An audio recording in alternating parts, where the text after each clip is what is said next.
Hello everyone, welcome to channel learn with ease. आज का topic है financial statements of a company, जिसमें हम सॉल्व करेंगे question number 16 chapter 1 TS Grewal की बुक से क्लास 12 अकाउंट्स।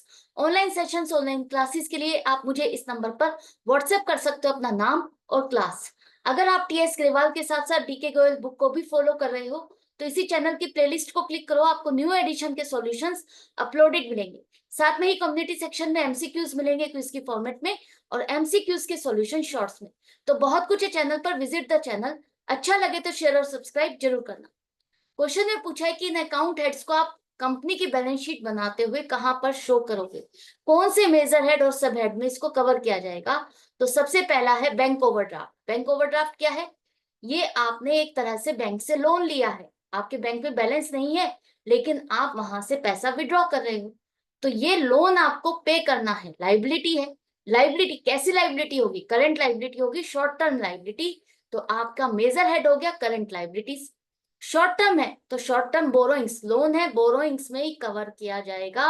तो आप करंट लाइबिलिटीज के सब हेड शॉर्ट टर्म बोरोइंग्स में इसको कवर करोगे।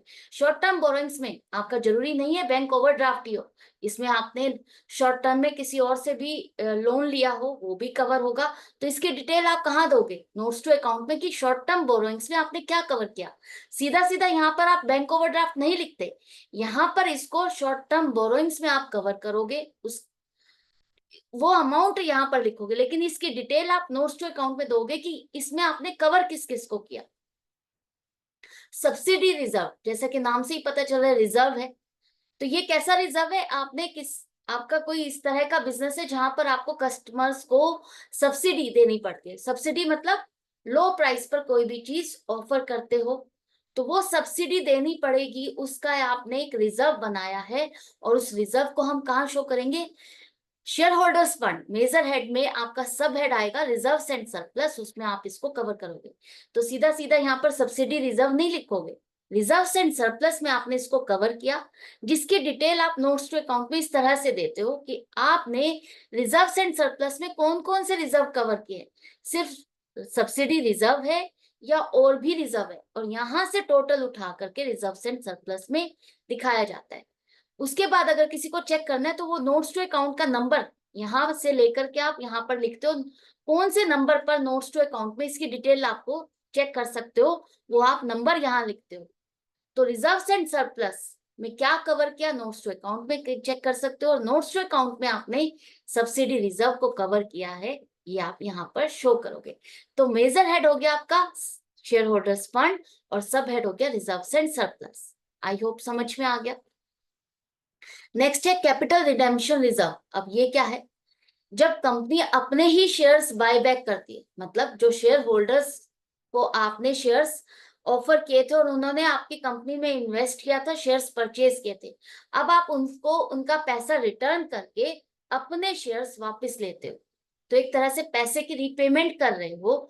तो जितने शेयर्स आप बाय बैक करते हो उतना आप अपने पहले के रिजर्व्स को यूज करते हो। जितने भी आपके पहले के रिजर्व्स होते हैं उनमें से कोई रिजर्व यूज करते हो, वो पैसा यूज करते हो, और उस अमाउंट को आप कैपिटल रिडेम्पशन रिजर्व में डालते हो कि इतना पैसा हमने कहाँ यूज किया, अपने शेयर्स को दोबारा से परचेज करने में। तो वो सारा का सारा अमाउंट कैपिटल रिडेम्पशन रिजर्व में शो किया जाता है। नाम रिजर्व है तो रिजर्व में आएगा रिजर्व एंड सरप्लस, और इसकी डिटेल नोट्स टू अकाउंट में आएगी। तो मेजर हेड तो आपका हो गया इक्विटी एंड लाइबिलिटीज में शेयर होल्डर्स फंड, और सब हेड हो गया रिजर्व एंड सरप्लस, जिसकी डिटेल नोट्स टू अकाउंट में देते हो। यहाँ पर जो है ये आप एक तरह से ग्रुप है, जैसे आप कौन सी क्लास में हो, क्लास 12, क्लास 12 के कौन से सेक्शन में हो, सेक्शन ए में, और ए में कौन कौन से बच्चे हैं उन सबकी डिटेल कहाँ आती है, वही इसी तरह से नोट्स टू अकाउंट है। तो आपका क्लास कौन सी है, क्लास 12, कौन से सेक्शन में हो, ए में हो, वो यहाँ पर लिखा, लेकिन इसमें कौन कौन से बच्चे पढ़ते हैं वो सब बच्चों के नाम आप यहाँ पर डिटेल देते हो। तो आई होप अब आपको अच्छे से क्लियर हो गया होगा। तो reserve and surplus sub head में हम इसको कवर करेंगे, जिसकी डिटेल नोट्स टू अकाउंट में आएगा। इसके बाद है माइनिंग राइट्स। माइनिंग राइट्स क्या है?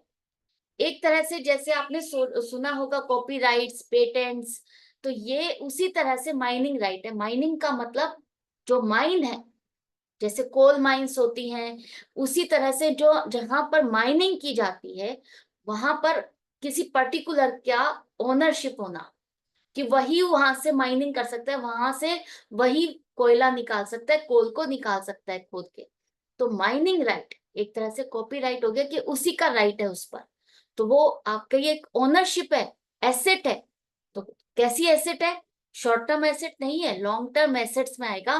तो नॉन करंट एसेट्स में आप दिखाते हो property plant and equipment and intangible asset, ये आपका सब हेड है, और उसमें आप अलग से डिटेल्स देते हो।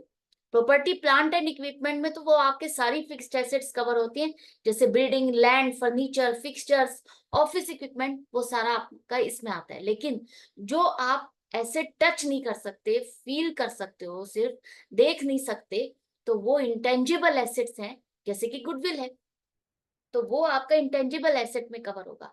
तो इंटेंजिबल एसेट में आपने क्या क्या कवर किया वो डिटेल आप नोट्स टू अकाउंट में देते हो। तो जैसे कि कॉपीराइट्स, पेटेंट्स है, उसी तरह से माइनिंग राइट है जिसे आप यहाँ पर शो करोगे, और इसका टोटल यहाँ पर आएगा इंटेंजिबल एसेट्स में। तो major head non current assets, sub head property plant and equipment and intangible asset, और जिसमें आप अलग से एक डिटेल बनाते हो इंटेंजिबल एसेट्स की।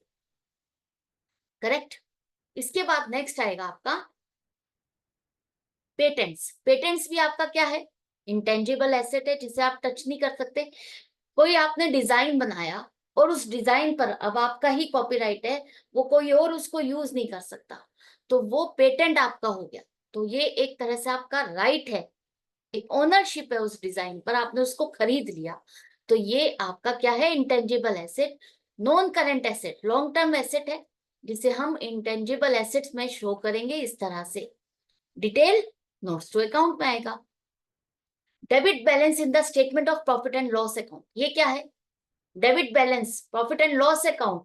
अब कंपनी के जो भी प्रॉफिट एंड लॉस अकाउंट आप बनाते हो उसको प्रॉफिट एंड लॉस अकाउंट नहीं कहा जाता, उसे कहा जाता है statement of profit and loss account. उसमें डेबिट बैलेंस का मतलब क्या है? इसका मतलब है लॉस।